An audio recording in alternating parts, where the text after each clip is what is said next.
In this video, I'm going to be giving you a garden tour of my Australian backyard here at the end of winter. 2 weeks to go till spring, so please stick around and check it out.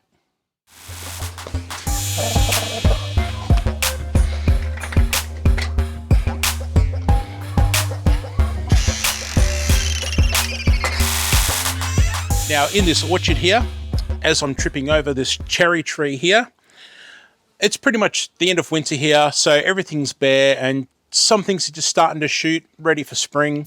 So in this orchard, I've got 2 peaches, 2 pears, 3 cherries, 1 plum, 1 mandarin, 1 apricot, 3 apples, 1 blackberry bush, thornless blackberry.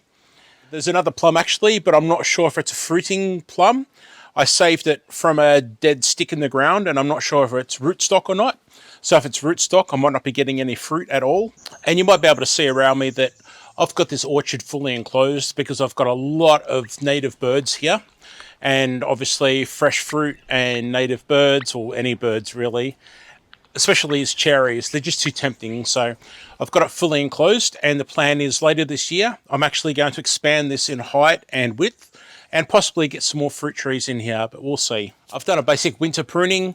So when it comes down to pruning, you usually prune 2 times a year, once in winter, once in summer. And I've got most of my winter pruning kind of done, so I should be okay, and we'll see what happens. Now with some of these trees, like the apricot for instance on my left hand side here, it's a beautiful tree and it's been giving me lots of fruit already. And then what I've done is I've actually planted the same species of tree, it's an O. Henry peach, over behind it. But what I've done over there is I'm actually going to grow it wide like a fan. So it's going to look like that. It's not going to have branches out the front, branches at the back. They're going to be going left and right. And then that way I can grow that in a flat space behind the other tree. And also with it being fanned like that, it's going to be able to catch the light as the sun comes over during the day. So that way I can cram 2 peach trees into a very close area in the one spot. And I've actually done the same again with the pear. That's a pear just over my shoulder here. And I've got one on the wire next to the other peach that I've got fanned. And that pear is going to be a similar fan shape as well. I've got a small chicken that lives here in the orchard, and because she's small, I'm just keeping her in here away from the dog, and she's got plenty of room in here to scratch and eat all the bugs and things like that. Now this is a work in progress, as you can see. I've just started laying down weed mat. I've been clearing the area and leveling it out, and I'm going to get this weed mat put down, and this is where I've got some oranges and a mandarin, and also I'm going to have access here to these beautiful thornless blackberries that are actually growing through the orchard. But when I expand the orchard out, it's probably going to come over and cover this section here anyway. But yeah, I need to get this weed mat down because it's just getting out of control with weeds and grass. And I just find it easier to have the weed mat and just not worry about anything. Hi, Loop. Good girl. Okay, so I have 3 chickens that live in this yard. I've got my backyard divided in half. And one half is so the dog can stay in here and drop her bombs, and the other half is so the kids can go play. And then I've got a couple of chickens that live in the other yard as well. And in this one here, I've got the 3 chickens. They're Sussex chickens as well. And this is where they go at night. So I just leave this door open for them to come and go. And yeah, they're pretty happy and they do their thing. And then I just close it up at night. And it's fully secured with bricks in the ground and stopping predators from getting in. Sorry, Loop's a little bit excited because I've mentioned her name. Now, one of these 3 girls that are here is actually broody at the moment, and she's over in quarantine. And she'll be there for a couple of days, and yeah, once she breaks out of that, she'll be back with the other 2 girls, and yeah, she'll be fine. I've got 3 chili peppers here. These are a red Thai chili. And these things set out here the entire winter. They cop frosts and you name it, and they're actually doing quite well, and I'm really surprised. Some of you may have seen the video recently where I've been putting weed mat down and fixing up this area. If you haven't seen it, what I'm going to do is have blackberries growing all the way along here. These are thornless blackberries, and they're ones that I propagated, and you can actually check out videos that I've done where I propagate blackberries and show you how easy it is. This side here, I've got a couple of red grapes. They're a red seedless grape. One's a crimson, I think it is, and the other's a flame seedless. And the plan is to have them coming up over some arches, and I'll cut them off here so the sunlight can come in into the foliage.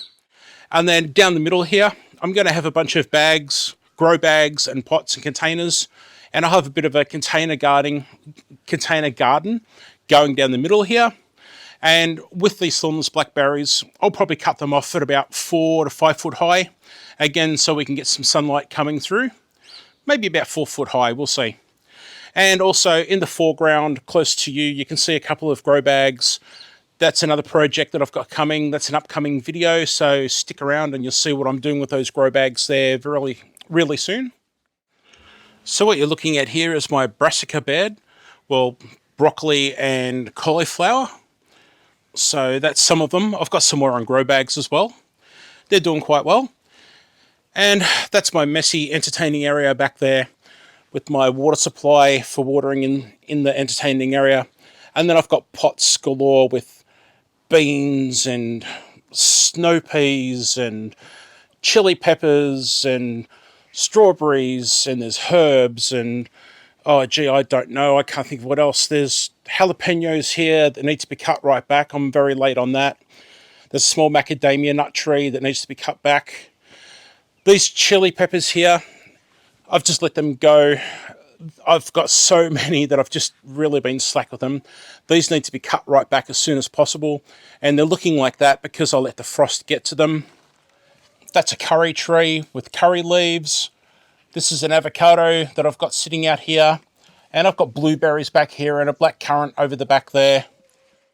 This is one of my favourite parts of the garden. This is where I usually grow my onions and garlic and things like that. Alliums, I guess you could say. So I've got garlic in these 2 tubs here, and I've got brown onions growing here, plus a few weeds. Need to get on top of that. Got more brown onions over the back there, and that's more garlic in the front section there. Brown onions here behind me, doing really well. They get a lot more sun, so they're performing very well here. And then over here, I've got volunteer carrots that are doing absolutely fantastic. And there's some more garlic in amongst them under the teepee. The snow peas did really badly here. Unfortunately, the mice ate them, and then the chickens had a go at them. So the teepee is just not doing a thing this season. Over in the other bed over there, I've got celery. There's about 15 to 20 celery growing.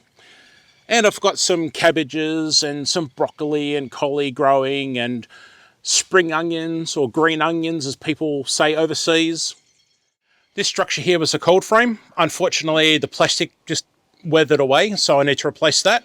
So for the time being, the potatoes are in here uncovered. As you can see, I've got 5-gallon buckets, and these will have potatoes in them. And I've got a couple of washing machine cylinders here in the foreground. They've got potatoes in them as well. My raspberry beds have been cut right back to the ground, and there's some little green shoots starting to come up, but I need to get some compost in here and load this up. This is a hugelkultur bed, so underneath there's all logs and leaves and branches and you name it. With this garden bed here, my other raspberry garden bed, I actually built a shelf halfway up, and unfortunately for me, it's finally collapsed after a couple of years, and you could probably see that it's gone all the way down to the ground there.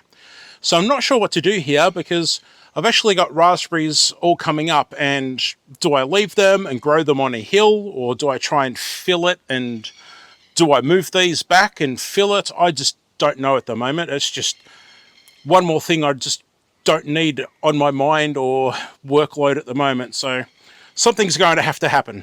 This is my other raspberry bed. That's doing quite well. I've cut back all the fruiting canes from this year, and these are the ones that haven't fruited. And I can see there's a few green little babies just starting to pop up, which is normal for this time of year, because spring you'll see a lot of new growth. This here is a potato garden bed, volunteer potatoes, and I was just about to actually harvest them 2 days ago, and it started pouring rain.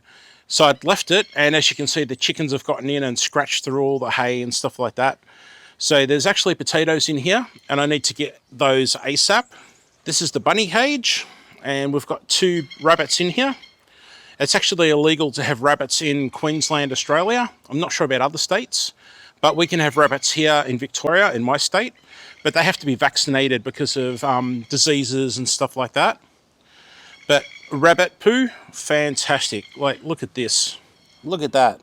That stuff is absolutely awesome for the garden. This is my lasagna bed, and as you can see, this front half here is so overgrown. I had pumpkins over summer, and I've just let it go, and I've pretty much neglected it. So I really need to get in here, clean it up, and get it ready for spring, because I want to get pumpkins, maybe butternuts in here for summer. And then back here, in this section back behind me, I've got red onions, and there's about 5 rows of red onions going back here. They're not doing too well at the moment because of the sunlight situation, but that's going to change. The compost bays, this has really done well for me over the last couple of years. This one over here, I've got an almost finished compost that's about 6 months old.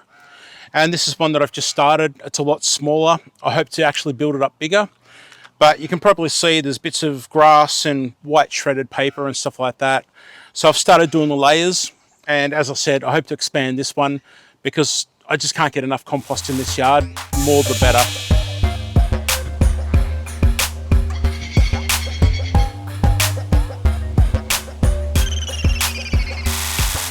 So on this fence here that divides the 2 yards, I've got a beautiful macadamia nut tree here that really needs to go into a bigger grow bag or into the ground.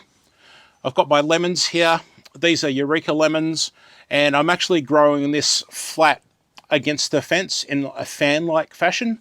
And believe it or not, this tree's about 5 years old. Unreal. This is the mother plant to all the thornless blackberries in the yard, and I've cut it right back, and hopefully this will kick in spring. And you can see I've got a few canes here that are still growing, and hopefully they'll produce a lot more lateral branches and fruit come summer.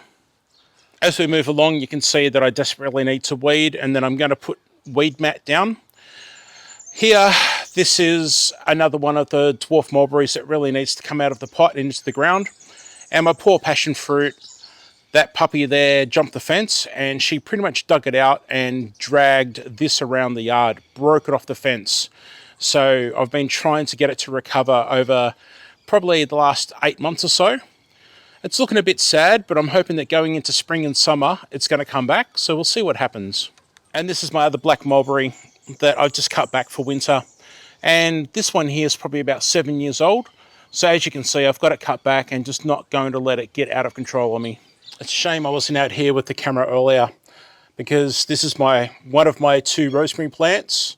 Actually, no, this is 2 of my 3 rosemary plants, and this was just covered in bees. It was fantastic.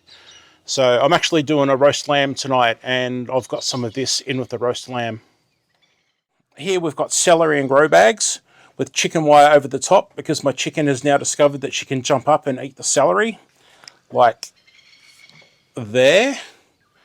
And also, I can probably zoom in to my lettuce. She ate about 5 heads of lettuce the other day, wiped out my lettuce, which I was annoyed at. So you can see here I've got snow peas growing on a little teepee that I made here with sticks from the bush. So you can see I've got strawberries here, and these are all my various chili plants that all need cutting back, jalapenos and red chilies and things like that. If you check out one of my most recent videos, I've just planted strasberries and pineberries in with some strawberries, and my chicken again got in and ate some of the foliage, so I've got chicken wire here at the moment. But yeah, I've got strawberries in here, and beans and spinach and more strawberries in winter time, and more beans, more snow peas growing in here, my curry tree, blueberries, pine berries in with strawberries. If you don't know, pine berries are like a white strawberry with red seeds, and they taste like pineapple, but you need to grow them with strawberries for them to pollinate. And the strasberries, pretty much look like a cross between a raspberry and a strawberry, but they're a strawberry. And again, they need to be planted in with normal strawberries for them to pollinate. Over here, we've got peppermint growing, and this one here is a black currant, which I've got in a grow bag. So as you can see, everything's pretty much in winter mode, or late winter to spring mode.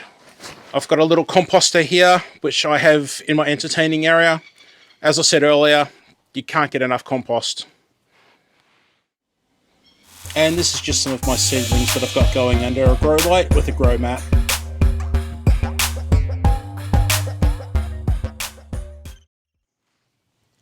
I'm really looking forward to spring. I've got seedlings going and more seeds to be germinated, and it's such a great time of year, and I just can't wait to get out growing and pulling things out of the ground and cooking them for the family, preserving them as well, and getting the dehydrator going and the pressure canner going and all that sort of good stuff. It's a really good time of year, and there's nothing better than growing your own produce and then seeing the family eating it and knowing what was in that food when it grew. And I'm just so looking forward to it. I'm really excited, guys. So I hope you stick around with me and check it out, because there's going to be plenty more to come, that's for sure. I'm putting a video on the screen right now, and I really hope you enjoyed that one too. I'd appreciate it if you click on it and have a look at it. YouTube likes seeing that sort of thing, and it helps my channel out. And of course, if you give a thumbs up, I do appreciate it, and subscribe and share it out to friends and that sort of stuff. Thanks so much, and I'll see you next time. Bye.